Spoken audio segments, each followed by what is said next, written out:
bizi restorana buraxarlarmı? Afçansızı demək olar ki, qovar. Ən yuxarı faizi mən orada görmüşəm. Bəlkə mən də 10% verəməm, imkan çatmır. Mən yemək istəyirəm, amma servis haqqını vermək istəmirəm də. Pulum yoxdur, azıq pulum. Bəzi yerlər var, çox qoyur. 15%, 10%. Könüllü olsa daha yaxşı olar. Bir vaxtlar restoranlarda ofisiantlara könüllü verdiyimiz bəxşişlər, çayvoy deyirlər, artıq məcburi hal alır. Restoranlarda masa haqqı, xidmət haqqı və buna bənzər digər adlar altında pullar tələb olunur. Artıq qonşu Türkiyədə müştəridən nəyə görəsə pul tələb etməyə qadağan olunur. Bəs bizdə necə, vəziyyət nə yerdədir?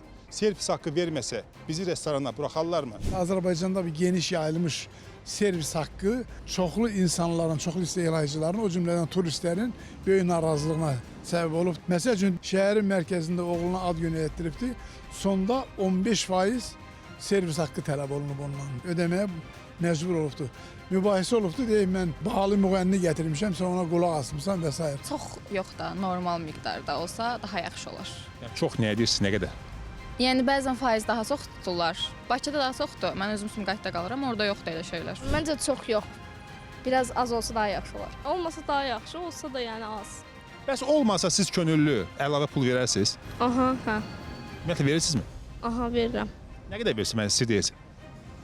2, 1, 2, 3. Bəzi yerlər var, çox qoyur. 15%, 10% qoyurlar. O sahibkara gedir, amma işçisinin öz əziyyəti var. Çay pulu deyilən bir anlayış bütün dünyada var. Adətən istehlakçı xidmət göstərənə əlavə pul verir. Əksər hallarda da o heç yerdə də qeyd olunmur. Servis haqqını bu cür məcburi istehlakçıdan alınması mən düşünürəm ki, doğru deyil. Oxumazdan və bir şey soruşum sonra oturaq. Sizə servis haqqı olacaq axırda? Bəli, 10%. Neçə faiz olacaq? 10%. 10%. Amma mütləq də. Mütləqdir də. Yəni bu servis haqqı nəyin haqqıdır?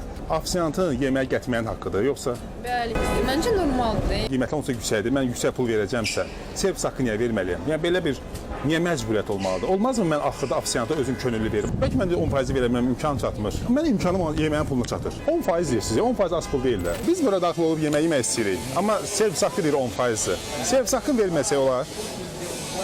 Yəni bəlkə imkanımız bizim o yeməyə çatır. Deyil, o burada qeyd olunur, bu sistemə. Başa düşdüm də. Yəni mən istəyirəm ki, o axırda imkan daxilində könüllü verim də nəsə ofisianta. O çayboy deyirlər. Daha bir restorana gedirik, görək burada nə qədər servis haqqı. Burada servis haqqı var. Nə qədər?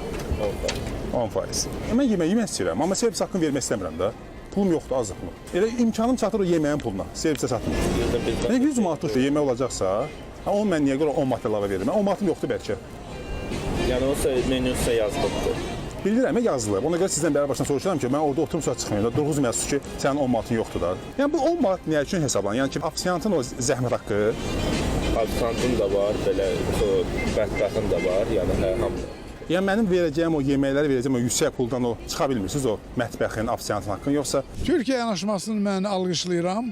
Bu könüllü olsun, könüllü olsun. Azərbaycanda da belə olsa düşünürəm ki, daha yaxşı olar. Əgər könüllü olarsa, onda istehlakçılar daha məmnun olurlar. Bir daha ora gedərlər o restorana. Lakin bir mənalı şəkildə burada gizli maliyyə sövdələşməsi var. Əlavə xidmət göstərən musiqiçilər və s. ilə biznes sahibinin arasında.